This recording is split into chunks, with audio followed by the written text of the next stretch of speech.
Я уже рассказывал про 40 открытий в Финляндии. А в этом видео мы поговорим о фундаментальных преимуществах, которых я узнал не из своего опыта, а на основе открытых данных, а также беседы с политически активным финским гражданином. Если тебе следующий обзор покажется сложным, сразу переходи в конец видео. Вот тайминг. Также он будет в субтитрах и в описании к этому видео. В конце видео мы просто подведем итоги. Часть первая. Два столпа нашей жизни. Образование и здравоохранение. Образование. Про финские школы и образование в Финляндии написано уже огромное количество статей. Вот лишь некоторые. Кнутом или пряником. Чему может научить финская школа, самая либеральная в мире? На сайте lenta.ru. Финская школа. 4 принципа обучения, которые сделали финские школы примером для всех других. И слишком расслабленное, как устроено образование в Финляндии. 4 иностранных языка для каждого, никаких уроков и полный покой на сайте mail.fm. Директор финской школы об отказе от школьных предметов на сайте thevillage.ru. Финская школа глазами русской мамы на сайте new2new.com. Финские школы, мифы в международной прессе, особенности контекста и новые технологии на сайте habr.com. И на сайтах, посвященных исключительно Финляндии, правда о финской школе на сайте finland.fi, загадки финской школы, меньше учишься, больше знаешь на сайте terve.su. Эту статью я уже читал когда-то давно на другом сайте. И много-много других статей. Все ссылки на эти статьи в описании к этому видео. Там есть что почитать, но если взять какие-то некоторые основные вещи, то в Финляндии, судя по всему, работа учителя очень высоко оплачивается, профессия учителя очень сильно уважается обществом, большой и независимый конкурс для устройства на работу учителем, независимость и свобода учителей в планировании и проведении уроков, отсутствие бюрократической волокиты и бумагоморательства у учителей. Всеми бумажными и техническими вопросами занимаются ассистенты. И культура Финляндии во всей стране, в целом и в школах в частности, немыслима без гуманизма и равноправия. Все себя позиционируют и учат других в духе равноправия и уважения друг к другу. Причем равноправие прошито в Финляндии даже в финском языке. Так ко всем, даже незнакомым и пожилым людям обращаются на «ты». А слово «он» или «она» в финском языке сливается в одно слово «хан». Если я правильно произнес. Вы, конечно, можете сказать, что в Финляндии много умных технологий, особых программ. Это будет правда. Но мне кажется, это детали. Главное, на мой взгляд, я перечислил выше. Здравоохранение. Охрана здоровья в Финляндии – это продуманная политика сбережения людей, то есть самих себя. Во-первых, это общественное здоровье, в которое входят доврачебные политики, улучшающие качество жизни и увеличивающие продолжительность жизни. Сюда входят развитая культура и инфраструктура велотранспорта, забота об экологии, чистый воздух и питьевая вода из-под крана, и ограничительная здоровьесберегающая политика в сфере алкоголя и табака. Пачка сигарет стоит дороже 4 евро, 320 рублей. Алкоголь стоит примерно одинаково в пересчете на спирт, то есть пол-литра пива 4% может стоить 2 евро, 160 рублей, так и пол-литра водки 40% может стоить 20 евро. Поэтому для достижения запланированного состояния опьянения потребители алкоголя не выбирают, что покрепче и подешевле, как часто бывает в России, а что не такой противный на вкус и что можно купить в любом магазине. А в любом магазине можно купить алкоголь с содержанием спирта менее 5,8. Все, что крепче, продается только в государственных магазинах Алко. При этом алкоголь крепче 2,8% можно купить только до 21:00. Полный запрет рекламы и продвижения алкоголя и табака, высокие акцизы на алкоголь и табак, ограничения по времени и месту продажи алкоголя и табака – это выстраданная временем, проверенная политика сокращения алкогольной и табачной смертности. Эти меры – это всемирный эталон политики в отношении алкоголя и табака. Когда мы адвокатировали эти политики в России, мы во многом опирались на успешный финский опыт. И мы тоже преуспели в этом. Смертность и проблемы, связанные с алкоголем и табаком, снизились как в Финляндии, так и в России. Во-вторых, это непосредственно медицина. Хороших статей о финской медицине я почти не нашел, поэтому, пользуясь случаем, в первую очередь прорекламирую YouTube-канал Юра, который давно живет в Финляндии, имеет гражданство Финляндии, работает в Финляндии и постоянно снимает видео о Финляндии. Прежде чем впервые поехать в Финляндию, я посмотрел 20 его роликов. Он рассказывает про обычную жизнь, как устроено все в городах и домах, а также освещает все другие вопросы, включая трудоустройство, образование и медицину. Ссылка на его видео о медицине в описании к этому ролику. Из его видео о медицине можно сделать вывод, что медицина в Финляндии имеет некоторые сложности, главной из которых это длинные очереди при обращении по несрочным поводам. Скорая помощь при этом быстро, операции делают быстро. При этом все операции лечения для работающих граждан Финляндии бесплатны. Оплачиваться могут только время, проведенное в больнице, по данным из видео, около 25 евро в сутки. Само лечение, даже если очень сложное, бесплатно. Что касается назначения лечения в поликлиниках, то используется принцип доказательной медицины. Врачи не назначают гомеопатию или другие средства, не доказавшие свою эффективность. Кроме того, в Финляндии есть весь перечень необходимых лекарств, которые часто отсутствуют в России по причине непродуманной ограничительной политики российской власти. Срочные ситуации и операции, судя по всему, выполняются максимально быстро и по сути бесплатно. А вот амбулаторная помощь может быть платной. Прием к врачу можно ждать несколько дней и даже недель. Видимо, это касается государственных бесплатных клиник, а сам прием у врача может стоить 25 евро. Это признается как проблема, но мне кажется, лучше заплатить за прием по поводу простуды 25 евро, но при этом бесплатно и быстро получить операцию на сердце.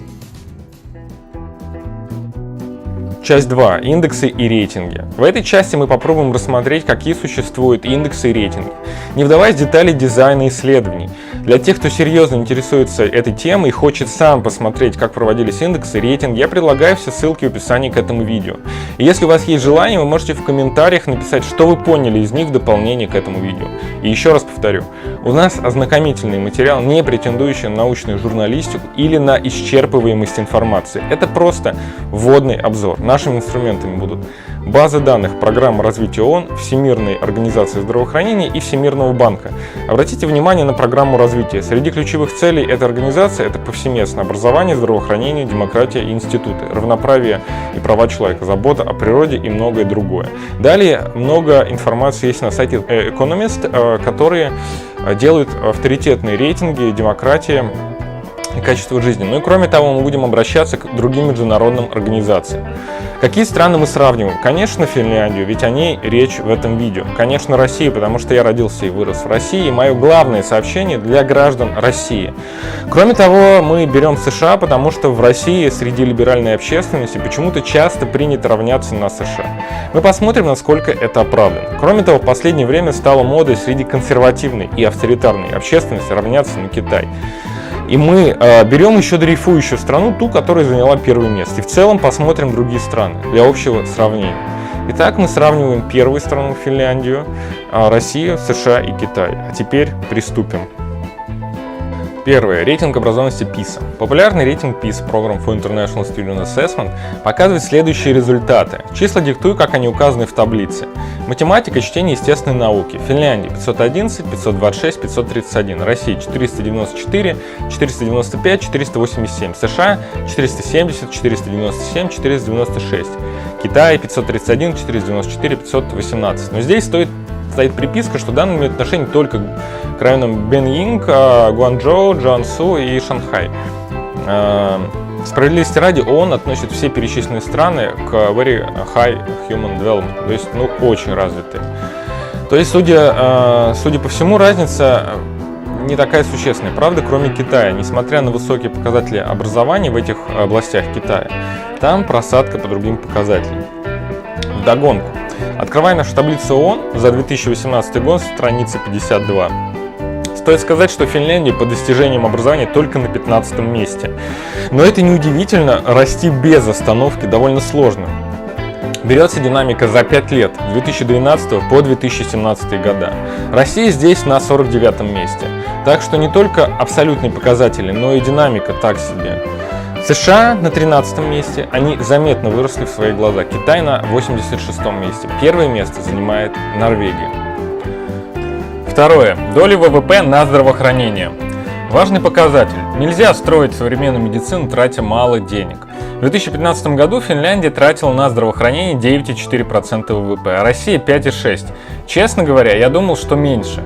Ну, смотрите сами и скажите, если я ошибся. Ссылки в описании. В США 16,8%, что удивительно, учитывая, что у них вроде бы платная медицина.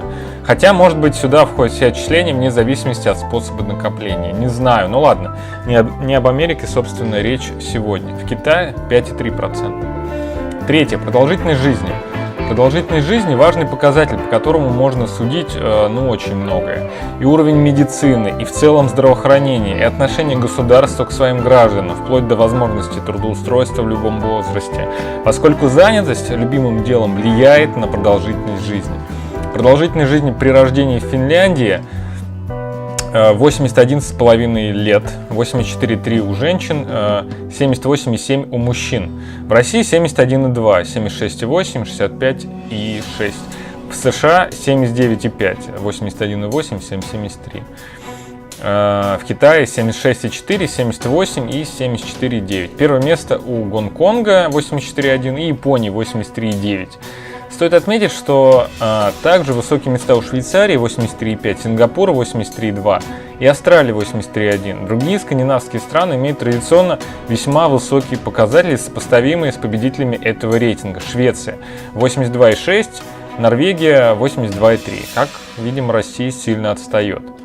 4. Насилие над детьми и защита детей. В Финляндии система выявила 2,11 ребенка на 100 тысяч населения, подвергающиеся насилию. В США 5,3, в Китае, откуда ни возьмись, 0,92, в России 12,42. При том, что в России любят занижать статистику, хрен кто обратится в нашей стране за помощью, кто поможет. Ладно, примем эти цифры как данность. И все равно разница в 5 раз. Хотя я ожидал разницу раз 100, наверное. Окей, это тоже много. Да и вообще, даже один ребенок это много, каждому нужна помощь. Кстати, как с ней? Показатели защиты детей включают в себя степень осуществления служб охраны психического здоровья для жертв всех видов насилия, степень осуществления услуг по защите детей, степень осуществления медико-правовых услуг для жертв сексуального насилия. Шкала очень короткая, варианты могут быть большой размер, ограниченный отсутствует. В Финляндии и США все в больших размерах, в России только первое в достатке, остальное ограничено, в Китае все ограничено. 5. Экономика, ВНП и ВВП. Будем округлять вниз. В субтитрах будут полные числа. Также вы можете все числа всегда открыть по ссылке в описании к ролику. Валовый национальный доход ВНД на душу населения Финляндии 41 тысяча долларов, в России 24 тысячи долларов, в США 54 тысячи долларов, в Китае 15 тысяч долларов. Больше всего в Катар 116 тысяч долларов. Уж не знаю почему. ВВП на душу населения самый большой в Люксембурге 104 тысячи долларов. В Финляндии 45 тысяч долларов. В России 10 тысяч долларов. В США 59 тысяч долларов. В Китае 8 тысяч долларов. Еще очень хорошо в Швейцарии 80 тысяч долларов и в Норвегии 75 тысяч долларов. При том, что в Финляндии нет нефти и газа, ВНП почти в 2 раза выше, чем в России, а ВВП более чем в 4 раза выше. 6. Коэффициент человеческого неравенства. Коэффициент человеческого неравенства – очень интересный показатель. Он представляет собой простое среднее неравенство в отношении здоровья, образования и доходов. Так это объясняет сайт программы развития ООН. Если вы поняли чуть больше меня, пишите в комментариях.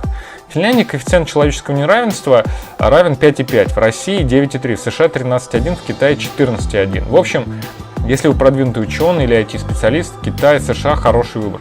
В остальном, видимо, Финляндия предпочтительнее. 7. Индекс качества жизни.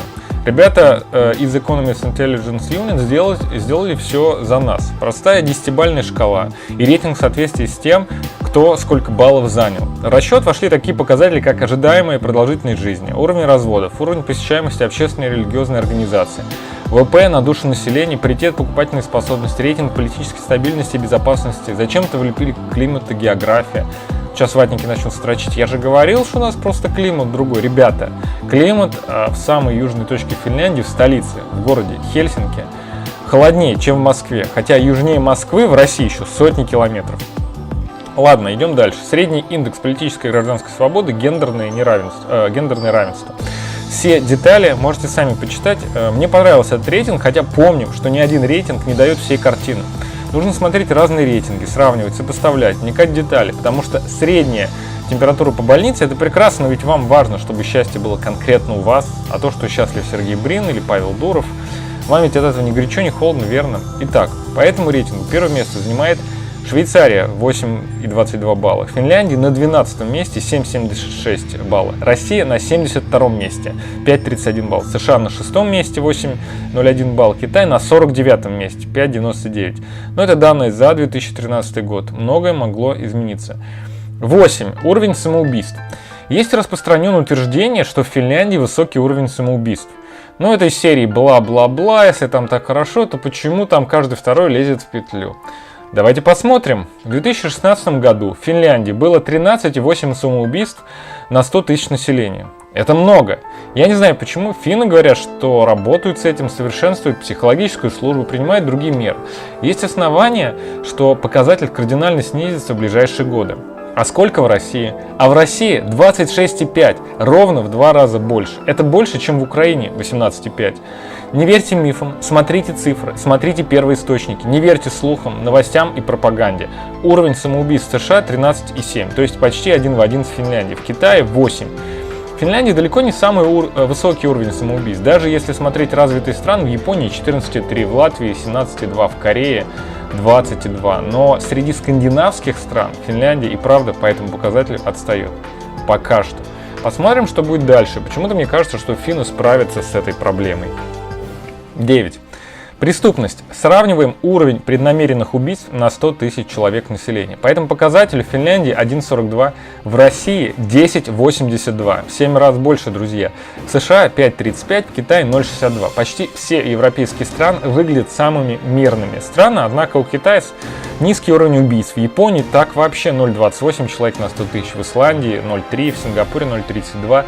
Также хороший показатель у карликовых государств, что еще раз доказывает великую власть сильного местного самоуправления. Не мешайте людям самим управлять своей жизнью. Ни один правитель, даже самый гениальный, не может хорошо управлять территорией, по которой он не ездит на автобусе каждый день. 10. Индекс демократии. Меряется по таким показателям, как электоральный процесс и плюрализм, функционирование правительства, политическое участие, политическая культура и гражданские свободы. Норвегия стоит на 1-м месте. Финляндия и Швейцария делят 9-е место. Россия на 135-м месте между Руандой и Зимбабве. США, как считалось, оплот демократии, занимает всего лишь 21 место. Там же Италия. 21 место – это хорошо, но США даже не в десятке самых демократичных стран.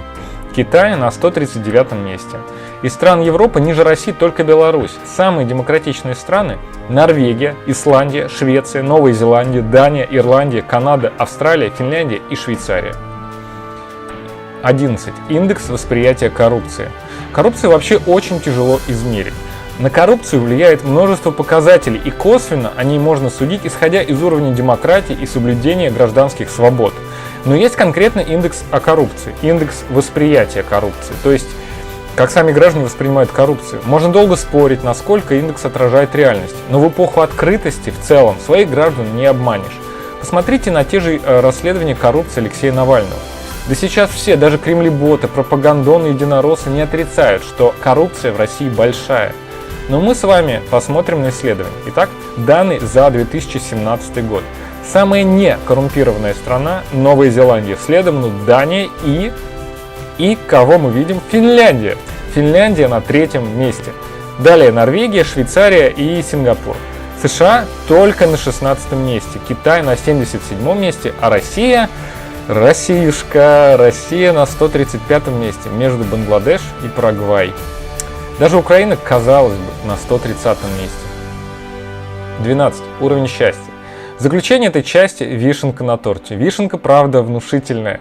При поддержке ООН каждый год проводится рейтинг счастья, который включает такие показатели, как доход граждан, размер ВВП, продолжительность жизни, защита прав и свобод и уровень коррупции, а также репрезентативные опросы граждан. По этому рейтингу Финляндия в 2018 году заняла 1-е место.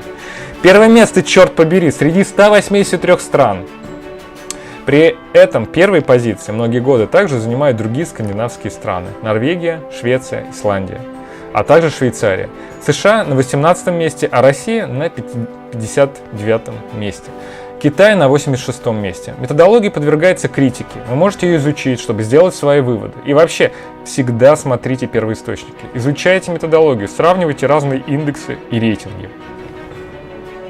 Часть 3. Финский парламент. Финский парламент – место, где принимаются все законы на уровне всей страны. Называется Эдускунта. Сейм – это неверное название, это архаизм с царских времен. Не произносите так. Вы можете подробнее ознакомиться с устройством финского парламента в этой русскоязычной брошюре. Ссылку на скачивание я приложу в описании к видео. Также есть брошюры на других языках. Парламент это средоточие демократии. Здесь воля народа осуществляется через представителей, парламентариев, непосредственно. Все, что мы так любим, развитая демократия, уровень жизни, низкий уровень коррупции, независимость судебной системы, образование и медицина во многом связаны с этим местом. У вас есть возможность прийти на экскурсию в финский парламент, причем это совершенно бесплатно и с помощью гида, который вы можете выбрать для своего родного языка, если он не совсем редкий. Русский язык также есть. Еще раз повторю, вход в парламент, в том числе во время заседаний парламентариев, вместе с гидом на вашем родном языке, доступен любому человеку и не стоит никаких денег.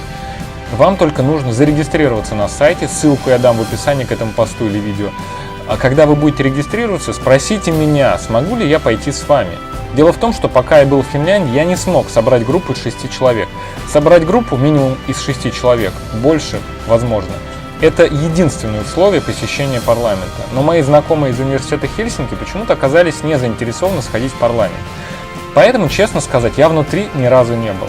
Но очень хочу туда попасть. Так что прошу включить меня к себе в список. Я часто бываю в Финляндии, особенно в выходные, так что звезды могут сойтись. Часть 4. Встреча с Мартином Гланцем. Этим летом я встретился с одним из политически активных граждан Финляндии, Мартином Гланцем. Я нашел его в Facebook. Митинги перед саммитом Путина и Трампа проводила организация Helsinki Calling. Я вышел на эту организацию, и мне посоветовали обратиться к Мартину. Мы встретились в кафе, и я ему задал всего 2 вопроса. Как так случилось, что Финляндия такая прекрасная страна? И как, на его взгляд, сделать так же хорошо в России? Вот его ответы в моем изложении с его дополнениями, написанными в Facebook. Первое. В Финляндии никогда не было финских диктаторов или царей. Таким образом, вероятно, финны себя всегда чувствовали единым, нерасслоенным народом. Второе. Финны не любят, когда им приказывают, что отражено даже в фильме «Неизвестный солдат», по-фински «Тунтаматон Сотилас». Третье. Финляндия всегда имела небольшую территорию и небольшие по численности населения, что могло снизить вероятность создания субкультур. Четвертое. Финский язык обособлен. На нем практически никто не говорит вне Финляндии. Так родной язык мог быть и остается связующим звеном для финнов. Его дополнение. Есть около 500 тысяч иностранных эмигрантов, включая шведов 2 и 3 поколения с финским фоном. Язык является сильным связующим фактором. Пятое. В Финляндии подавляющее количество граждан глубоко верующие протестанты. В какое-то время, не исключено, 9 из 10 финнов были протестантами, только 10% другой веры или атеисты. Протестантская этика, в свою очередь, предписывает усердный труд, а протестантские общины, кажется, более сплоченные, больше хотят оказывать помощь друг другу, оказывают ее, наиболее активно занимаются благотворительностью. Его дополнение. Большинство финнов являются членами Национальной лютеранской церкви, но не глубоко религиозны. Процент людей, которые называют себя верующими и активны в религиозных вещах, снижается. Глубоко религиозные люди и сектанты – это небольшое меньшинство, но довольно много людей, консервативны в религиозных аспектах. Шестое. Образование для всех – твердая финская политика. Более того, до середины 20 века многие финны были бедные, а в школах и детских садах бесплатно кормили, поэтому они охотно и раньше отдавали в школы и детские сады. Кажется, сами школы и детские сады организованы такими же финнами, просто немного побогаче. Царей-то своих финских у них все равно не было, а школу им, извини, никто не создавал. Та же самая история с армией. Это, по сути, образование для юношей после школы. Также бесплатно кормят, поэтому шли охотно. Его дополнение. Финская армия была создана 100 лет назад. Она развивается как институт и является неотъемлемой частью общества и структуры маленькой страны. Как видно, общая призывная система Финляндии, которая имеет широкую поддержку общества, дает сильный сигнал о единстве во мне. Система образования начиналась с учителей, путешествующих по всей стране, из деревни в деревню. В 1800-х годах. Затем, во времена до и после Второй мировой войны, лучший способ ежедневно доставлять детей в новые школы в сельской местности, вдали от каторжных работ на фермах, предлагать бесплатные обеды. Первоначально многие школы были начаты жертвователями, но уже в начале независимости Финляндии уже и политики поняли, что образование является выходом из нищеты, страданий и суеверий. Седьмое. Не будем забывать, что независимость Финляндия обрела в 1917 году, а Россия только от СССР избавилась в 1991 году. Но опять, избавилась ли? Его дополнение. Я не могу комментировать российское или советское общество, поскольку я там никогда не жил. Вообще, этот пункт родился после сравнения динамики развития Финляндии и России. Тогда, как я помню, Мартин сказал что-то вроде следующего. Опять же, это мой творческий пересказ. Погоди, Финляндия в прошлом году отпраздновала столетие независимости, вам далеко до такой круглой даты. Вообще, мне кажется, этот аргумент надуманным. Вот почитайте, что пишет Александр Куприн про Финляндию в 1908 году, то есть за 9 лет до ее независимости. Он пишет: в Финляндии женщина всегда может быть уверена, что ей уступят место в вагоне, в трамвае, в дилижансе. Но ей также уступили место и в Государственном Сейме, то есть в финском парламенте Дускунте.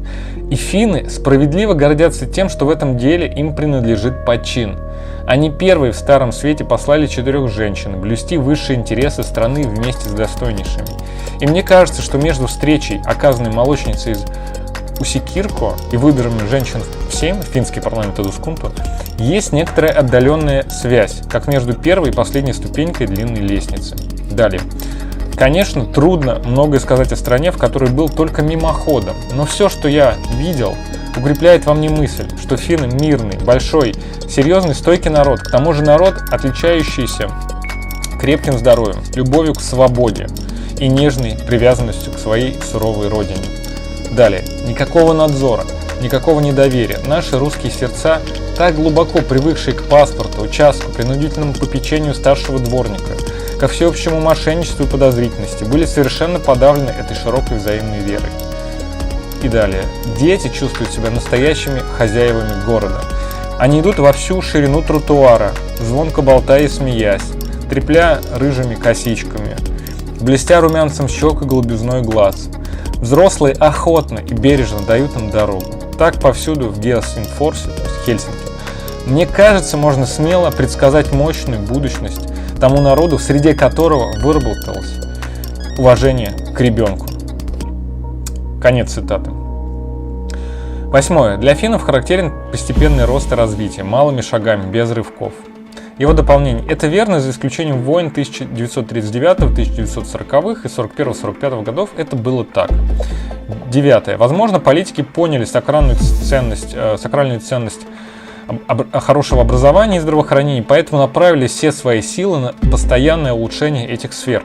А может, в Финляндии нет политиков, а есть просто патриоты, которых выдвинули в парламент и выбрали знающие их многочисленные соседи по дому, кварталу, району, городу, региону и стране. Его дополнение. В моем вольном переводе, оригинал в английских субтитрах. Исторически, судя по всему, так и есть. Однако нынешнее развитие показывает нам, что разнообразие, демократия, права человека и равенство не являются статус-кво. Все общественные организации должны постоянно обороняться от людей, жаждущих власти и собственной выгоды. 10. Считается, что в Финляндии социализм. Если и так, то социализм с рыночной экономикой и конкуренцией, который демократично принят гражданами и контролируется демократично принятыми демократичными либеральными законами. В то время как в других странах, которые себя называли демократичными или социалистическими, имело место принуждение. Его дополнение очень короткое. Смотри пункт 9. Короче, ребят, надо быть на страже, бдить вахту всем миром. Как я буду переводить эту фразу на английский, не знаю, ну ладно. В общем, кроме нас самих, обычных людей, никто счастья не построит. Жизнь одна. И лучше ошибаться и начинать заново, чем ничего не начинать и умереть в ретро-доме с ретро-мыслями. Итоги. Так, подведем итоги. Существует много статей, рейтингов, индексов о Финляндии и других странах, посвященных всему, что только можно: образованию, медицине, защите прав человека, уровню коррупции. Для детального изучения стоит углубиться в методологию. По этим обзорам, рейтингам и индексам Финляндия входит в 10 лучших стран, и лишь редко в лучшие 20. Хорошие показатели у других скандинавских стран. Порой именно они, Норвегия, Швеция, Исландия, занимают первые места во многих рейтингах. Также рядом со скандинавскими странами стоит Швейцария. Неплохие показатели у Сингапура и Гонконга. Рейтинг образованности PISA, Program for International Student Assessment, показывает результаты по математике, чтению и естественным наукам, по которым Финляндия имеет результаты 511, 526, 531, Россия 494, 495, 487. Финляндия тратит на здравоохранение 9,4% ВВП, а Россия 5,6%. Продолжительность жизни при рождении в Финляндии 81,5 лет, в России 71,2. В Финляндии система выявила 2,11 ребенка на 100 тысяч населения, подвергающиеся насилию. В России 12,42. В Финляндии система мониторинга и помощи в полном порядке. В России ограничена степень осуществления услуг по защите детей и степень осуществления медико-правовых услуг для жертв сексуального насилия. ВВП на душу населения в Финляндии 45 тысяч долларов США, в России 10 тысяч долларов США. Коэффициент человеческого неравенства равен 5,5, в России 9,3. По индексу качества жизни Финляндия на 12 месте, Россия на 72 месте. В 2016 году в Финляндии было 13,8 самоубийств на 100 тысяч населения, в России 26,5 самоубийств на 100 тысяч населения. Уровень преднамеренных убийств на 100 тысяч человек населения Финляндии 1,42, в России 10,82. Индекс демократии Финляндии и Швейцарии делит 9 место, Россия на 135 месте между Руандой и Зимбабве. Индекс восприятия коррупции Финляндия на 3 месте, Россия на 135 месте между Бангладеш и Парагвай. Уровень счастья. Финляндия в 2018 году заняла 1 место среди 183 стран, Россия на 59 месте. И мне тут больше нечего добавить, кроме России я был только в Украине, Эстонии и Швеции. Если сравнивать с этими странами, то Финляндия для меня абсолютный фаворит. Но я не был в Норвегии, Исландии, Швейцарии и многих других странах. Мода равняться на США и Китай также отчасти является надуманной, по крайней мере, если мы рассматриваем жизнь обычного человека, который далек от предпринимательской деятельности. Для ученых, инженеров, строителей, для людей любых других профессий, для тех, кто любит спокойствие, тишину и покой, приватность, хорошее благоустройство, безопасность и комфорт, Финляндия может стать самой удобной страной в мире. А для русских так вообще берете билет на автобус за 800 рублей 10 евро из Питера, и вы уже в Хельсинках. А можно так и вовсе устроить тур до ближайшего города за 800 рублей 10 евро в обе стороны. Виза стоит недорого, 25-35 евро, делается 10-15 дней. Малый бизнес очень развит в Финляндии. Финны многое поставляют на экспорт, поэтому для предпринимательства здесь тоже есть место развернуться. И уж тем более ваш бизнес точно будет в безопасности. Его никто не будет отжимать, как в России. Ну, есть также США и Китай, где, как я слышал, очень много возможностей для предпринимательства. Ну а для русских, кто хочет сделать счастье на своей земле, есть Россия с ее бескрайними просторами. Мы можем сделать маленькую Финляндию, маленькую Швейцарию, да любое чудо на своей земле. Россия – самая большая по территории страна. Россия наиболее привлекательна для старта новых территориальных проектов. Именно здесь больше всего надежд возлагают либертарианцы и те, кто хотят обустроить свою жизнь по своим лекалам. Кто-то хочет построить маленькие США, кто-то хочет построить маленькую Швейцарию, а я хочу построить маленькую Финляндию. А вы мечтаете о том же? Россия – огромная страна, здесь миллионы гектар находятся в более теплой зоне, чем в Финляндии. Самая большая проблема – это договориться между собой, начать доверять друг другу и не бояться менять свою жизнь. Мы можем построить настоящую федерацию и сильное местное самоуправление. Но все зависит только от нас. Если мы будем верить, что мы маленькие, ничего не можем, так ничего и не будет. А если мы захотим построить один город по всем стандартам, который мы так любим, то мы сможем это сделать. И уже существует много примеров. Люди уезжают из крупных городов и настраивают свою внутреннюю экономику, открывают частные производства. Мы все это можем сделать, но для этого нужно по-настоящему любить свою жизнь. Не догмы, спущенные от родителей или окружения, не твердыни, взятые на себя самим человеком, а просто желание жить в комфорте, чувство вкуса к хорошей городской жизни. Вкус развивается. Всем, кто не был в Европе, я очень рекомендую поехать в Швецию, в Финляндию, ну и другие европейские страны. Кроме того, нужно по-настоящему ненавидеть проблемы своего народа, проблемы, которые вас окружают, ненавидеть предателей во власти, глупых и жадных чиновников-коррупционеров. Нужно их презирать. Не какая-то абстрактная любовь к родине со всеми ее придурками и помойками, а ненависть к проблемам своего народа и предателям, которые наживаются на нашем народе. Это и есть настоящий патриотизм, это и есть любовь к родине. Для моих иностранных друзей отмечу, что Россия очень дружелюбная страна, если не брать в расчет несколько десятков идиотов в правительстве, которые часто мешают добрым делам, но мы с этим работаем. В России вообще люди разные. Нужно понимать, что миллионы людей с незажившей раной, стокгольмским синдромом, отрицанием своей болезни и вечной обидой на весь мир. Им нужно лечение и принятие. Другие же люди уже на пути выздоровления. Третьи чудом избежали маньяков-родителей, дебильных учителей и малолетних преступников во дворе. Со вторыми и третьими можно делать совместные проекты, поэтому если вам стало тесно в вашей родной стране, приезжайте в Россию. Если вы хотите построить свое счастье на своей родной земле, я вас поддерживаю и желаю вам успехов. Это непростой путь, но мне кажется, построить город мечты, где бы были не только красивые дома, не только красивая экономика, но и соблюдались бы права человека, это вполне осуществимая мечта. Но об этом уже в других видео. О России, о том, как построить Россию здорового человека. Если вы помните этот мем.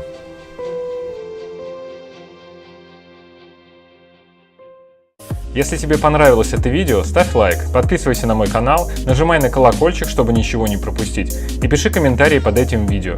Давай повторим финское чудо в России.